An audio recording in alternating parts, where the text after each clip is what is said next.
Indian പാർലമെൻറ്റിനുള്ളിൽ ഒരു parliament അംഗത്തിന് താനൊരു അഭിമാനമുള്ള ഇന്ത്യൻ മുസ്ലിമാണെന്നും തനിക്കും തൻ്റെ മതത്തിൽപ്പെട്ടവർക്കും ഈ രാജ്യത്ത് മാന്യമായി ജീവിക്കാൻ സാധിക്കണമെന്നും പറയേണ്ടി വരുന്ന സാഹചര്യമുണ്ടായത് എന്തുകൊണ്ടാണ് എന്ന് നിങ്ങൾ ആലോചിച്ചിട്ടുണ്ടോ?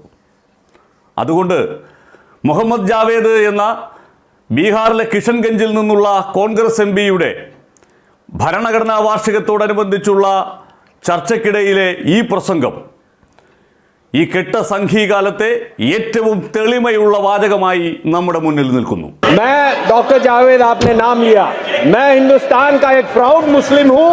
हम बनाते रहेंगे मोहम्मद के तराने.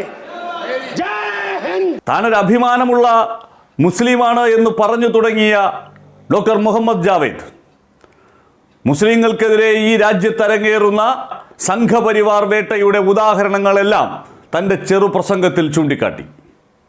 ഭരണഘടനയിൽ മതേതരത്വവും ജനാധിപത്യവും സോഷ്യലിസവും ഒക്കെ എഴുതി വച്ചിട്ടുണ്ടെങ്കിലും കഴിഞ്ഞ 10 വർഷക്കാലമായി ഈ രാജ്യത്തെ ഹിന്ദുക്കൾ ഒഴികെയുള്ള മതവിഭാഗങ്ങൾ നേരിടുന്ന വലിയ വെല്ലുവിളികൾ, അതിന് അദ്ദേഹം ഏറ്റവും വലിയൊരു ഉദാഹരണം പറഞ്ഞത് മുസ്ലിങ്ങളുടെ പ്രാതിനിധ്യത്തെക്കുറിച്ചാണ്.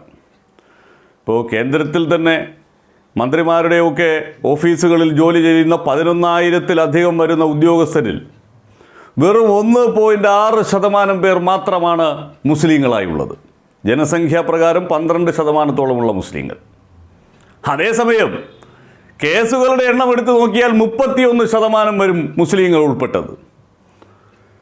മുസ്ലിങ്ങൾക്കെതിരെ രാജ്യത്തിൻ്റെ പല ഭാഗങ്ങളിലും നടന്ന വിദ്വേഷ പ്രക്രിയകളുടെ ഭാഗമായി കേസുകൾ എടുത്തിട്ടില്ല എന്നുള്ള കാര്യം അദ്ദേഹം ചൂണ്ടിക്കാട്ടുന്നു.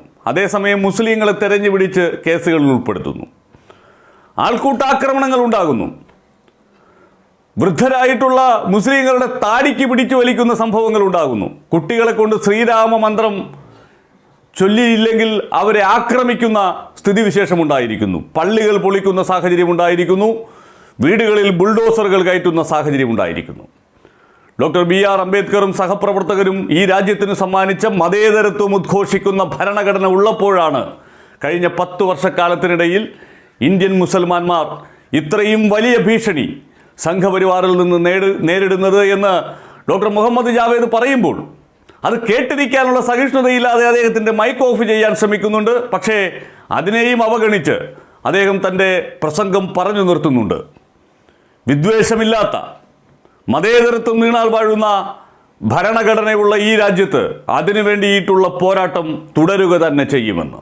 എന്തായാലും ഡോക്ടർ മുഹമ്മദ് ജാവേദിൻ്റെ ഈ പ്രസംഗം ഭരണഘടനയുടെ 75-ാം വാർഷികത്തോടനുബന്ധിച്ച് നടന്ന ചർച്ചയിൽ ഒരു മുസ്ലിം ജനപ്രതിനിധിക്ക് ഈ രാജ്യത്തിൻ്റെ നിയമനിർമ്മാണ സഭയിൽ ഇങ്ങനെ പറയേണ്ടി വരുന്ന സാഹചര്യമുണ്ടാക്കിയെടുത്ത ആ മോശം അവസ്ഥ സൃഷ്ടിച്ച സംഘപരിവാറുകാർക്ക് തലകുനിച്ചിരുന്നു മാത്രം കേൾക്കാനുള്ളതാണ്.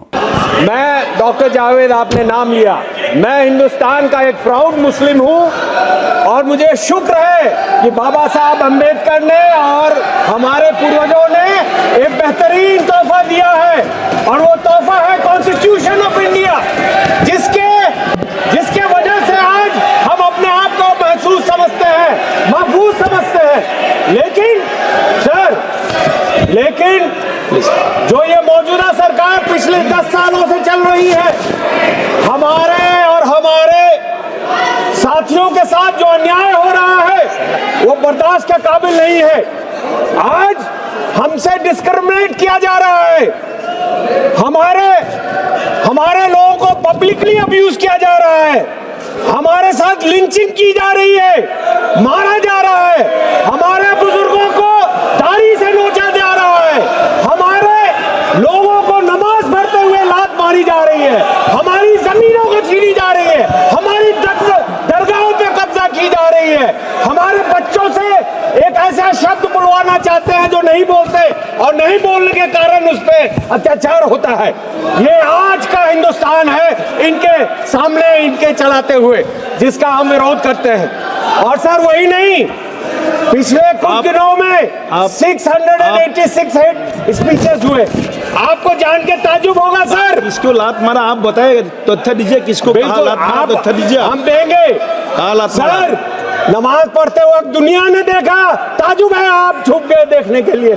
सर 686 हेट क्राइम्स हुए हैं पिछले वारदात, लेकिन उनमें से हेट मॉन्गर्स के खिलाफ कुछ भी नहीं किया इस मौजूदा सरकार ने। और किसके खिलाफ कर रहे हैं कार्रवाई? उनके खिलाफ जो विसल ब्लोअर हैं, उनके खिलाफ जो न्यूज देते हैं, सोशल मीडिया कहता है। मीडिया तो बिका हुआ हम सब जानते हैं, इन्हीं के कंट्रोल में है।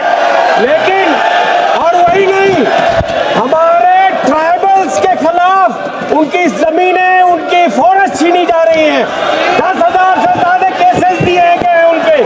सर हमारे 2011 के सेंसस 2011 के सेंसस के हिसाब से 12.2% मुसलमानों की आबादी है।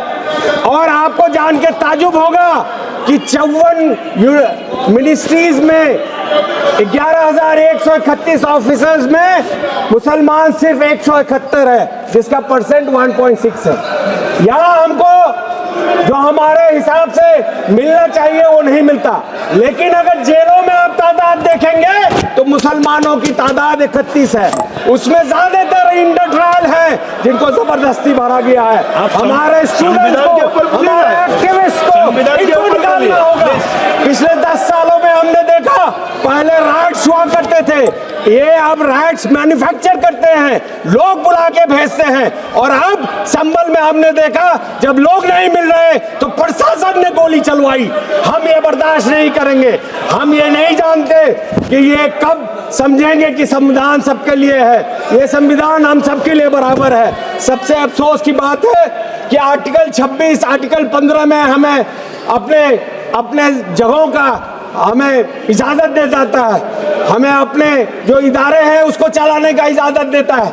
लेकिन ये वक्फ अमेंडमेंट बिल लाके ये चाहते हैं कि बैकडोर से हमारी जमीनें छीन लें।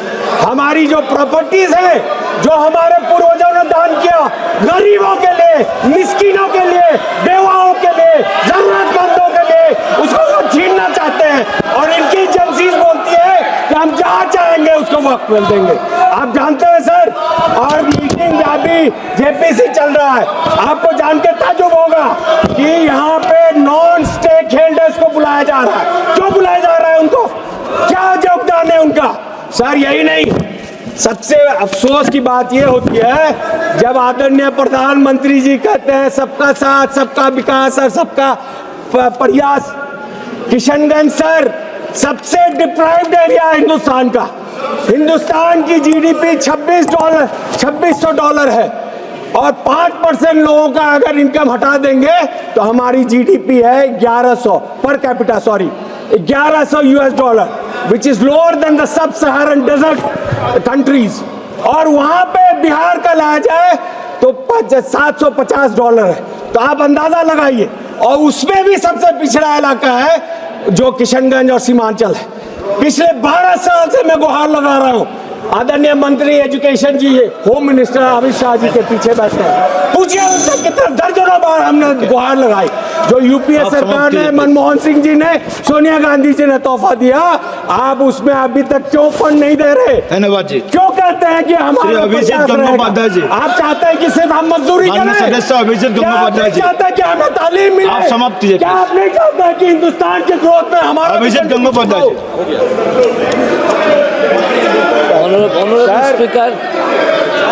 Honorable Speaker, आखिर में I have decided. आखिर में एक लाइन बोल के आपसे I have decided to talk in my mother tongue. बोलना चाहता हूँ। That is अरे Bengali. माइक दो यार, माइक नहीं है sir.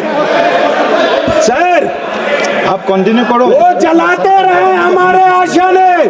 Sir we are together in JPC. वो चलाते रहे हमारे आशियाने, हम बनाते रहेंगे मोहब्बत के तराने। जय